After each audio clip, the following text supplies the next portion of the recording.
Very good morning. Welcome all of you. So today we will continue basic maths. तर आपण हे तुम्हाला आठवत असेल 11th स्टँडर्ड मध्ये we are covering these 6 booklets. Booklet number 1 and 2 is algebra, ज्याच्यामध्ये आपण हे सर्व टॉपिक डिस्कस करणार. Basic maths, complex number, logic, progression, quadratic equation, statistics.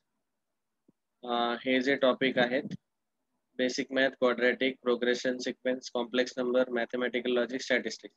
आता आपण सध्या पहिला चॅप्टर डिस्कस करतोय बेसिक मॅथ, आणि जे काही चॅप्टर हे आपण डिस्कस करतोय हे सर्व तुमच्या 11th आणि 12th जे HSC चे बुक्स आहेत त्याच्यामध्ये पण हे सर्व टॉपिक्स आहेत, आणि त्याच्याही पेक्षा हाय लेवल JEE लेवल आपण प्रत्येक चॅप्टर डिस्कस करणार आहे. जसं मी तुम्हाला सांगितलं होतं की सध्या जो आपण बेसिक मॅथ्स मध्ये चॅप्टर डिस्कस करतोय तो आहे सेट थिअरी, जो की तुम्हाला 9th स्टँडर्ड मध्ये पण होता. सेट्स अँड रिलेशन हा जो 5वा चॅप्टर आहे 11th स्टँडर्डला, हा आपण सध्या डिस्कस करतोय सेट थिअरी. बेसिक मॅथ्स मध्ये बेसिकली आपण 3 पार्ट डिस्कस करतोय. पहिला पार्ट आहे सेट थिअरी, दुसरा पार्ट आहे इनइक्वेशन और इनइक्वालिटी, आणि तिसरा पार्ट आहे लॉगॅरिथम. तर आपण सेट थिअरीचा जो पार्ट कंप्लीट केलाय आतापर्यंत, वी विल क्विकली रिकॅप. मागचे 2 दिवस हॉलिडे होते, सुट्टी होती, त्याच्यामुळे मे बी तुम्ही विसरले असाल. तर एकदा क्विक रिकॅप घेऊ आपण. तर आपण सुरुवातीला पहिलं definition of set, collection of well defined objects. Well defined ऑब्जेक्ट्सची आपल्याला लिस्ट बनवता आली पाहिजे, तरच आपण त्यांना वेल डिफाईन्ड असं म्हणतो. ते वेगवेगळे असायला पाहिजे, त्याच्यामध्ये ॲडजेक्टिव्ह नसायला पाहिजे, कारण ॲडजेक्टिव्ह असणाऱ्या मेंबर्सची आपण लिस्ट बनवू शकत नाही. ओके, ॲडजेक्टिव्ह जर असेल तर क्रायटेरिया द्यायला हवा. डिस्टिंग्विशेबल म्हणजे वेगवेगळे असले पाहिजे. इन्फायनाईट एलिमेंट चालतील, आपण त्यांना असं सेटमध्ये लिहू शकतो. सेटला आपण कॅपिटल लेटरने डिनोट करतोय, एलिमेंट्सला स्मॉल लेटरने डिनोट करतोय. एखादा एलिमेंट सेटच्या आत असेल तर हा बिलॉंग्स टू चा सिम्बॉल वापरायचा, एलिमेंट सेटच्या आत नसेल तर डज नॉट बिलॉंग टू वापरायचा. नंतर 2 मेथड पाहिले आपण सेट रायटिंगच्या. सेट लिहिण्याच्या 2 पद्धती. पहिली रोस्टर मेथड, लिस्ट मेथड. याच्यामध्ये आपण कर्ली ब्रॅकेट मध्ये प्रत्येक एलिमेंट असा कॉमा करून लिहितो. ओके, आणि लक्षात ठेवायचं की जसं इथं आय दोनदा आलाय, पण सेट मध्ये एक एलिमेंट एकदाच येतो. आणि सेट बिल्डर किंवा रूल मेथड मध्ये दिलेल्या सेटला आपण रूलच्या फॉर्मॅट मध्ये किंवा त्या सर्व एलिमेंटची एक जी कॉमन प्रॉपर्टी असते ती प्रॉपर्टी आपण लिहितो. जसं इथं एक सेट आहे 2 4 6, हे सर्व काय आहेत, नॅचरल नंबर. हा सेट ई घेतलाय आपण, तर हा लिस्ट मेथड मध्ये असा येतो. तर त्याला जर का आपण सेट बिल्डर मध्ये लिहायचं असेल तर असं लिहू शकतो बघा. Set of all elements x such that x belongs to the natural number, x is equal to 2n, n belongs to natural numbers. 2n असे सर्व नंबर्स घ्यायचे आहेत. यांची जागी नॅचरल नंबर जर घेतला आपण तर 2 1 जा 2, 2 2 जा 4, 2 3 जा 6, हे सर्व काय भेटतील आपल्याला, इव्हन नॅचरल नंबर्स भेटतील. तर या सेटला आपण लिस्ट मेथड मध्ये असं लिहिलं होतं 2 4 6 8 डॉट डॉट डॉट, आणि या सेटला आपण रूल मेथड मध्ये असं लिहिलंय x set of all elements x such that x belongs to capital N, x equal to 2n, n belongs to capital N. किंवा तुम्ही डायरेक्ट शब्दातही लिहू शकता, set of all elements x such that x is even natural number, असे लिहू शकतो आपण. तर set builder method मध्ये त्या सर्व एलिमेंटची आपण प्रॉपर्टी लिहितो, आणि हा जो x असतो हा सर्वांचा मुख्य प्रतिनिधी आहे. It is representative of all the elements. नंतर सेटचे आपण टाइप्स पाहिले, टोटल 11 टाइप्स. पहिला एम्प्टी सेट, ज्याच्यामध्ये 0 एलिमेंट्स असतात, त्याला फाय किंवा ओपन कर्ली ब्रॅकेटने डिनोट करतो आपण. सिंगलटन सेट मध्ये एक्झॅक्टली एक एलिमेंट असतो. फायनाईट सेट मध्ये लिमिटेड एलिमेंट्स असतात आणि त्यांचा काउंट आपण काढू शकतो. काउंटला आपण n ऑफ बी किंवा o ऑफ बी म्हणतो, म्हणजेच number of elements in the set b. Set b मध्ये किती एलिमेंट्स आहेत त्याला आपण म्हणायचं n ऑफ बी म्हणजे नंबर ऑफ एलिमेंट्स, किंवा o ऑफ बी म्हणजे ऑर्डर ऑफ सेट, किंवा त्याला दुसरं नाव पण आहे कार्डिनॅलिटी ऑफ सेट. कार्डिनॅलिटी ऑफ सेट किंवा कार्डिनल नंबर ऑफ सेट, याचा अर्थ एकच होतो की त्या सेटमध्ये किती एलिमेंट्स आहेत, नंबर ऑफ एलिमेंट्स. चौथा टाइप इनफायनाइट सेट, याच्यामध्ये इनफायनाइट एलिमेंट्स असतात, हे सिम्बॉल लक्षात ठेवा. पाचवा, सहावा, सातवा टाइप आपण एकत्र पाहिला, subset, superset, proper subset. Subset मध्ये एका सेटचे एलिमेंट सर्व दुसऱ्या सेटमध्ये प्रेझेंट असतात, तर त्या छोट्या सेटला आपण सबसेट म्हणतो, आणि जो मोठा सेट असतो त्याला सुपरसेट म्हणायचं. आणि प्रॉपर सबसेट मध्ये हे दोन्ही सेट अनइक्वल असायला पाहिजे. एक सेट दुसऱ्या सेटचा सबसेट असायला पाहिजे, आणि दोन्ही अनइक्वल असतील तर जो छोटा सेट आहे त्याला आपण प्रॉपर सबसेट असं म्हणतो. ओके. पॉवर सेट मध्ये आपण पाहिलं की सर्व सबसेटची लिस्ट बनवायची आणि त्याला कर्ली ब्रॅकेट मध्ये टाकायचं, set of all subset. Subset घेताना एक सबसेट नल सेट पण घ्यायचा असतो फाय, आणि द सेट इटसेल्फ जो सेट असतो तो पण स्वतःचा सबसेट असतो. हे दोन घेणं आवश्यक आहे. इथं आपण एक फॉर्म्युला सांगितला होता की सेट मध्ये जर का एक एलिमेंट असला तर पॉवर सेट मध्ये दोन एलिमेंट, सेट मध्ये दोन एलिमेंट्स असले तर पॉवर सेट मध्ये 4 एलिमेंट्स म्हणजे 2 स्क्वेअर. 3 एलिमेंट्स असतील तर पॉवर सेट मध्ये 8 म्हणजे 2 क्यूब एलिमेंट. म्हणजे सेट मध्ये जर n एलिमेंट्स असतील तर पॉवर सेट मध्ये 2n एलिमेंट्स येतात. ही एक पॉवर सेटची प्रॉपर्टी आपण पाहिली. नंतर इक्वल सेट आणि इक्विव्हॅलंट सेट हे दोन टाइप पाहिले. इक्वल सेट म्हणजे काय, इथं नंबर ऑफ एलिमेंट्स पण सेम असणार आणि एलिमेंट्स पण सेम असणार. पण इक्विव्हॅलंट सेट मध्ये फक्त नंबर ऑफ एलिमेंट सारखे असतात पण एलिमेंट वेगवेगळे असतात. जसं इथं 1 3 5 7 हे सर्व एलिमेंट चारही सारखेच आहेत, पण इथं 5 एलिमेंट्स आहेत पण एलिमेंट्स वेगवेगळे आहेत दोन्ही सेट मध्ये. तर अशा सेटला म्हणायचं इक्विव्हॅलंट सेट. इक्विव्हॅलंट सेट म्हणजे काय, त्यांच्यामध्ये फक्त नंबर ऑफ एलिमेंट सारखे असतात पण एलिमेंट जे आहेत आतले ते सारखे असण्याची गॅरंटी नाही. इक्वल सेट मध्ये एलिमेंट्स पण सेम असतात. ओके. नेक्स्ट, युनिव्हर्सल सेट हा सर्वात मोठा सेट असतो दिलेल्या कंडिशन मध्ये, त्याला आपण कॅपिटल एक्स किंवा कॅपिटल यू ने डिनोट करतो. वेन डायग्रामने पण आपण सेटला रिप्रेझेंट करू शकतो, रेक्टँगल, सर्कल, ट्रायंगल यूज करून. त्याचे आपण काही एक्झाम्पल पाहिले, जसं युनिव्हर्सल सेट मध्ये 1 ते 10 नंबर्स आहेत, तर सेट ए मध्ये 1 3 5, सेट बी मध्ये 2 4 10 असे आपण सर्कलने रिप्रेझेंट केले. नंतर ऑपरेशन्स ऑन सेट आपण स्टार्ट केलं होतं. युनियन ऑफ टू सेट्स म्हणजे काय, दोन्ही सेट मधले सर्व एलिमेंट्स एकत्र घ्यायचे. ऑर दोन्ही सेट मधले सर्व एलिमेंट्स एकत्र जर घेतले आपण तर त्याला म्हणायचं युनियन ऑफ टू सेट्स. खूप जास्त सेटचा जर युनियन असेल तर त्याला आपण union I starting from 1 to n A I असं लिहू शकतो, आणि इथं आय ची व्हॅल्यू आपण वाढवत जातो. A1 union A2 union A3 अशा पद्धतीनं अप टू युनियन AN. तर हा सिम्बॉल लक्षात ठेवायचा. I equal to 1 to 4 AI असेल तर A1 ते A4 अशा पद्धतीनं 4 सेटचा युनियन इथं घ्यावा लागेल. Intersection of two set second operation होतं. इथं आपण अँड हा वर्ड वापरतो आणि दोघांमध्ये जे कॉमन एलिमेंट्स आहेत त्यालाच म्हणायचं इंटरसेक्शन ऑफ टू सेट्स. नंतर इंटरसेक्शन मध्ये पण आपण एकापेक्षा जास्त सेटचं इंटरसेक्शन घेऊ शकतो. I starting from 1 to n AI, तर A1 पासून AN पर्यंत सर्व सेटचं इंटरसेक्शन. इंटरसेक्शनचा हा सिम्बॉल उलटा यू असतो आणि युनियनचा सिम्बॉल असा यू टाइप. नंतर तिसरं ऑपरेशन आपण पाहिलं डिफरन्स ऑफ टू सेट्स, दोन सेटचा difference.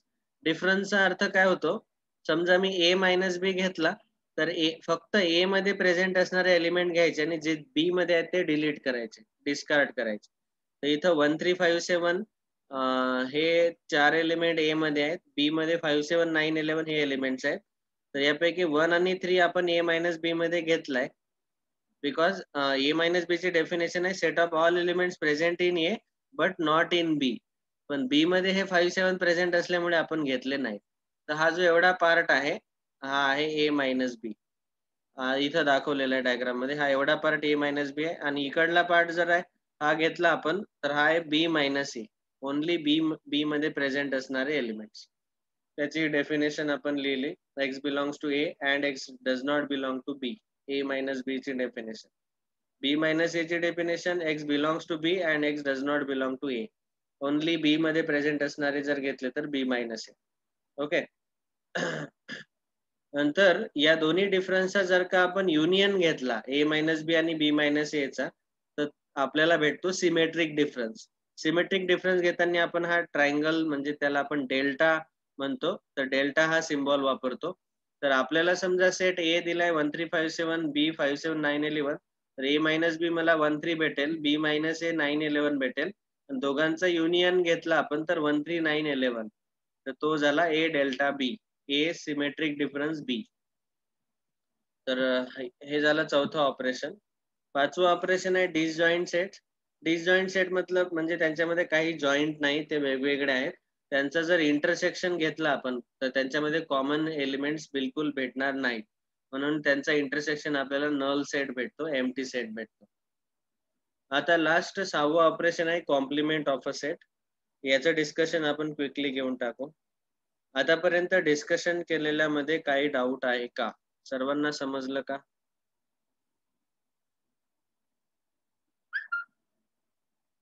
Is there any doubt? Megha? No sir. No sir. ठीक आहे. Okay, so complement of a set याची definition, set of all the elements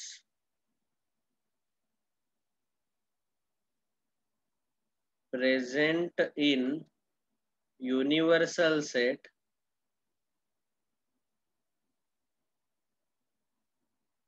but not in given set A,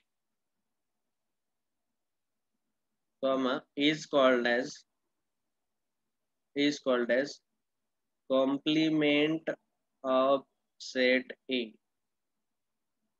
बघा, समजा आपल्याला असा एक युनिव्हर्सल सेट दिलाय आणि एक गिवन सेट ए दिलाय.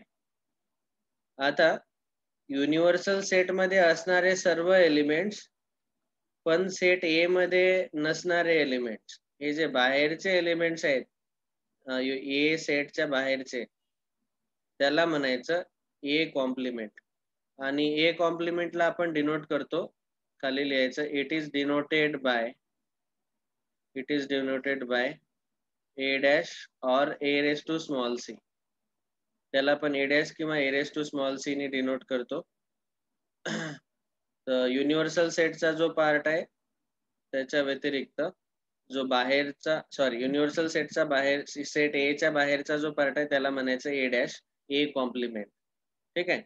आता एक्झाम्पल घेऊ. बघा, समजा युनिव्हर्सल सेट मध्ये एलिमेंट्स आहेत 1 2 3 4 5 6 7. सेट ए मध्ये एलिमेंट्स आहेत 1 3 5 7. तर ए डॅश मध्ये कोणते एलिमेंट्स येतील? हे 1 3 5 7 च्या ऐवजी उरलेले जे आहेत 2 4 6 हे एलिमेंट्स येतील. युनिव्हर्सल सेट मध्ये जे उरलेले एलिमेंट्स आहेत ते येतील ए डॅश मध्ये, किंवा त्यालाच a raise to small c, a complement असंही म्हणू शकतो. ओके, याची जर आपण वेन डायग्राम काढली तर आपल्याला सेट ए मध्ये भेटणार हे चार एलिमेंट 1 3 5 अँड 7, आणि उरलेले जे आहेत 2 4 आणि 6 हे बाहेर येतील. तर हा जो आहे हा सेट ए, आणि हा बाहेरचा जो सेट आहे ए च्या बाहेरचा ए डॅश. ठीक आहे. कॉम्प्लिमेंट ऑफ अ सेट म्हणजे काय? सेट सोडून उरलेले जे काही एलिमेंट्स आहेत युनिव्हर्सल सेट मधले ते घ्यायचे. Is it clear? लिहून घ्या.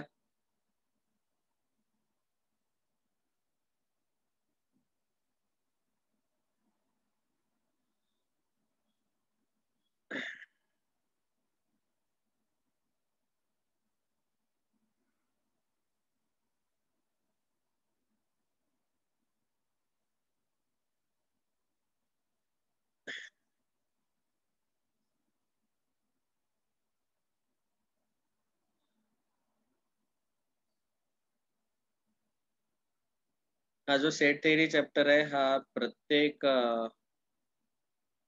चॅप्टर मध्ये यूज होतो मॅथ्स मध्ये. त्याच्यामुळे आधी आपल्याला सेट थेअरी अगदी व्यवस्थित माहिती असणं आवश्यक आहे. म्हणून आपण बेसिक मॅथ्स मध्ये सेट थेअरी हा चॅप्टर इन्क्लूड केलेला आहे.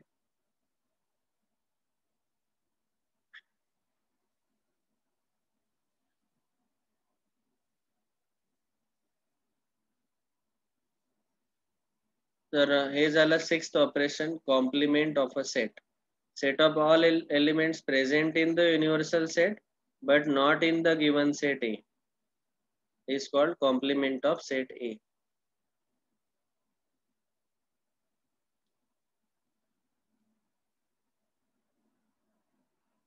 Yes, have you completed writing?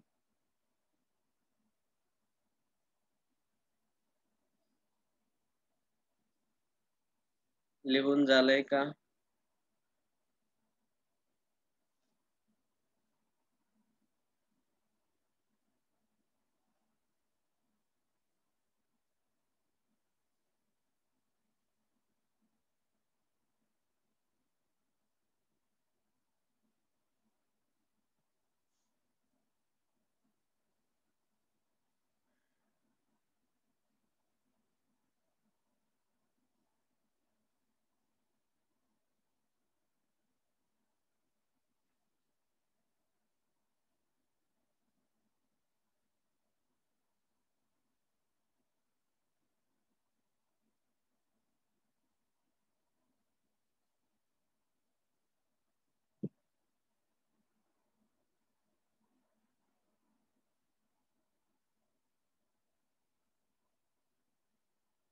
लिहून झालं की मला सांगा. Then we will proceed to the next.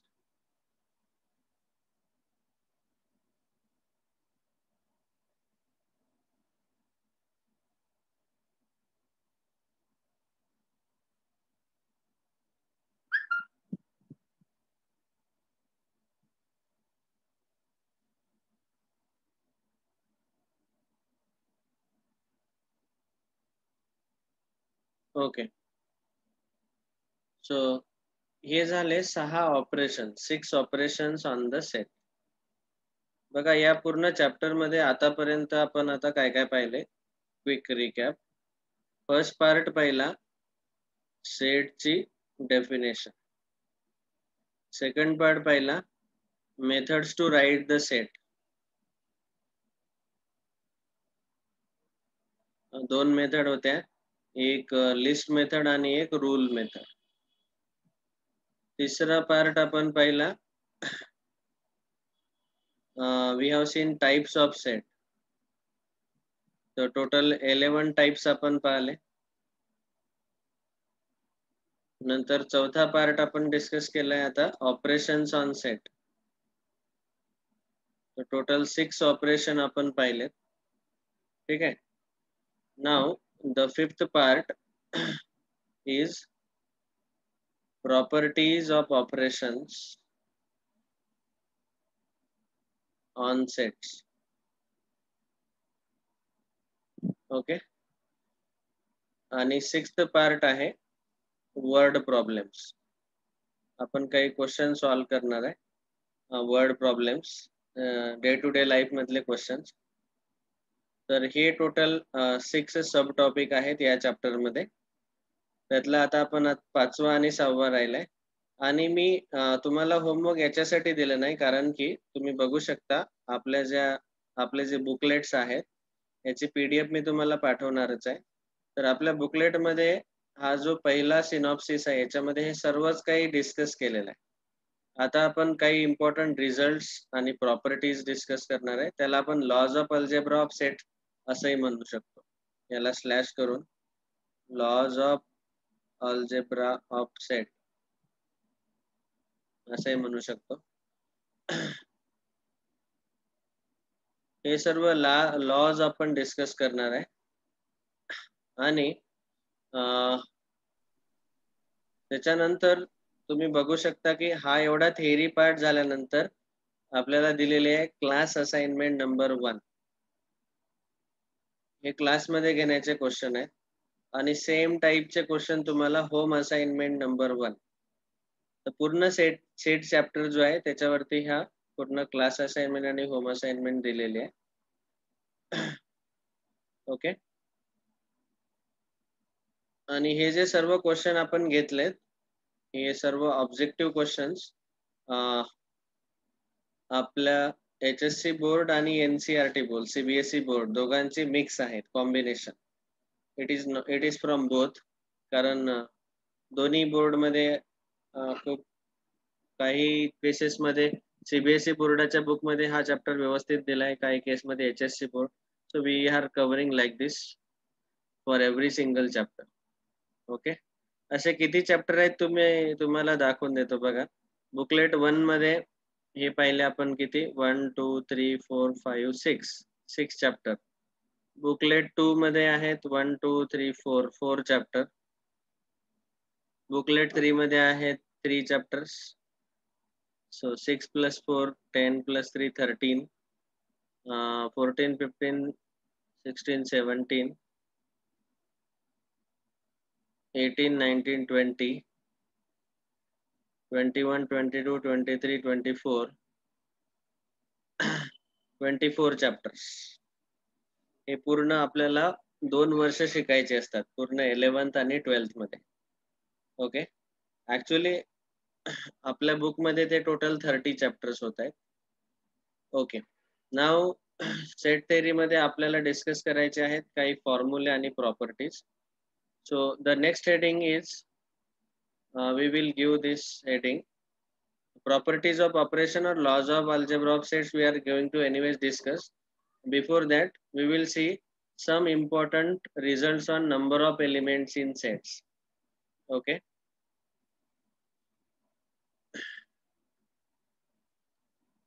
एक तर आपण इथे टाकून देऊ याला point number 5 some important फॉर्म्युले.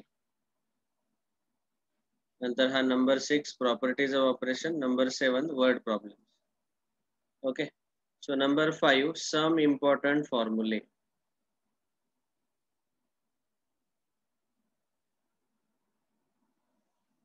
On number of elements.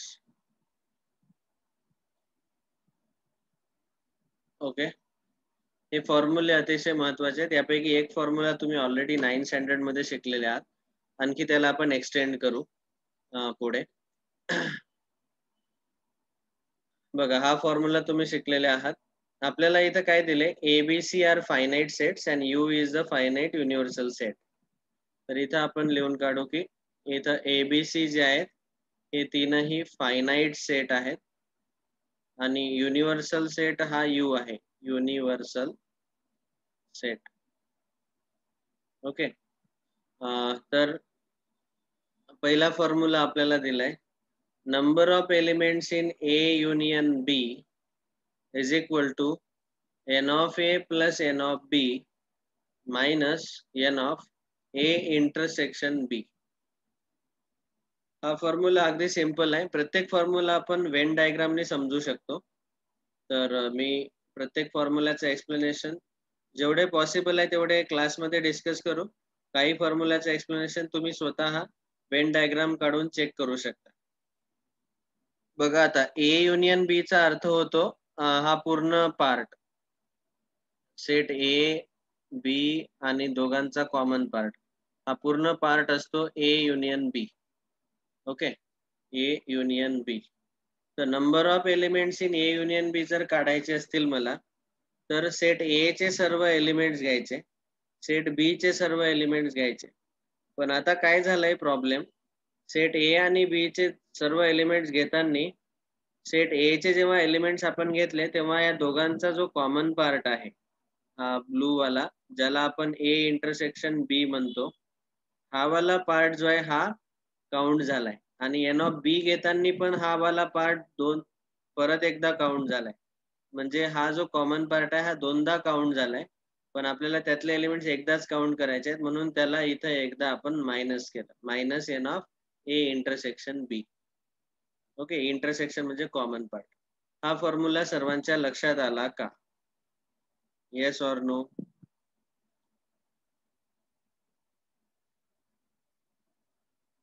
Yes sir. Okay, सर्व सेट A मधले एलिमेंट्स आपण घेतले, B मधले घेतले, तेव्हा हा कॉमन पार्ट दोनदा काउंट झालाय, त्याला एकदाच काउंट करायचं म्हणून एकदा आपण याला सबट्रॅक्ट केलं. So this is the first formula, N of A plus N of B minus N of A intersection B.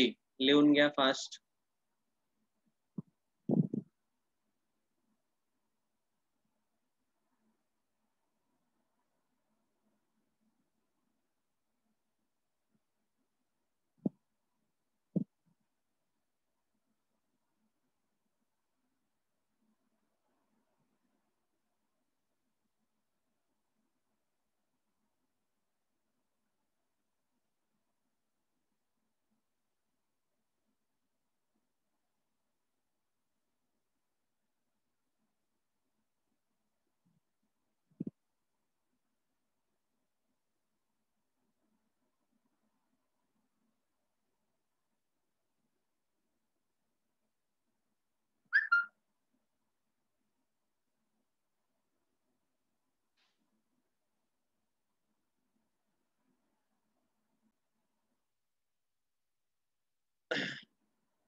हा फर्स्ट फॉर्म्युला झालाय.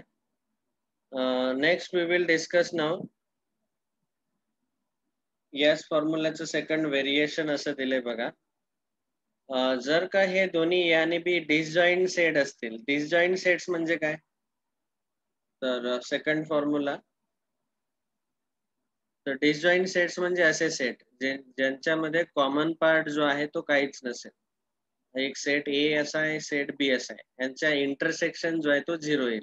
म्हणून आपण असं म्हणू शकतो की N of A intersection B is 0. या दोघांचा जो इंटरसेक्शन आहे कॉमन पार्ट, त्याच्यामधले जे नंबर ऑफ एलिमेंट्स आहेत ते 0 आहे.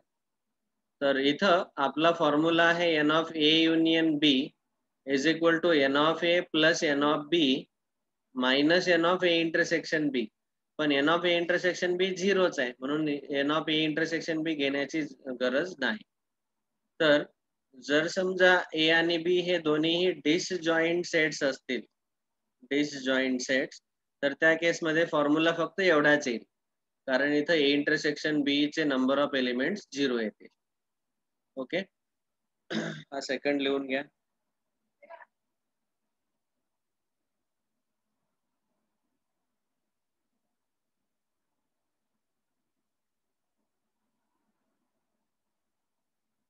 याला सेटच्या भाषेत लिहायचं झालं तर या दोघांचा इंटरसेक्शन हा नल सेट येतो, आणि नल सेट मध्ये नंबर ऑफ एलिमेंट्स 0 असतात.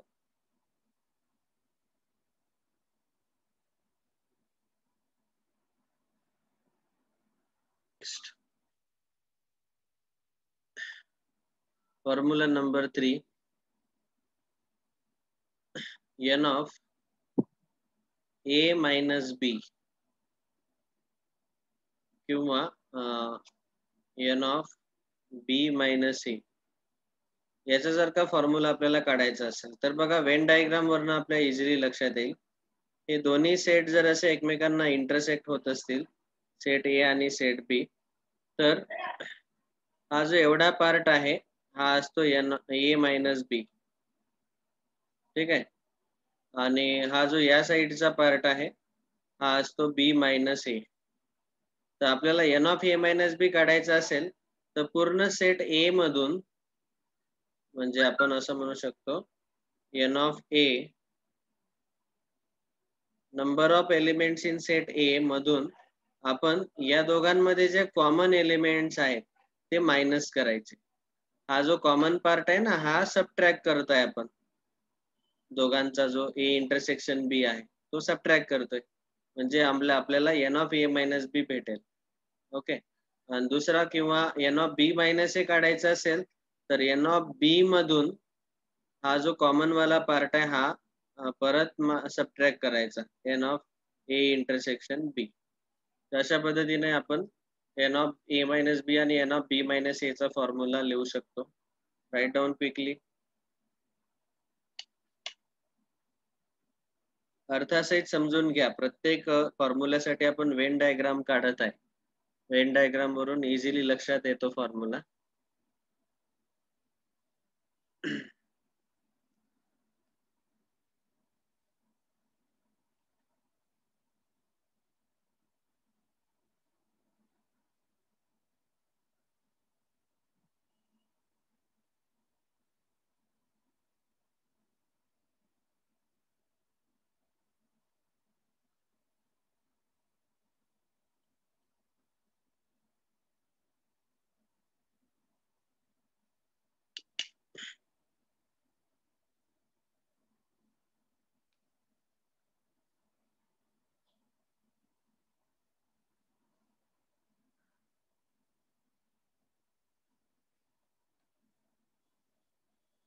झालं लिहून.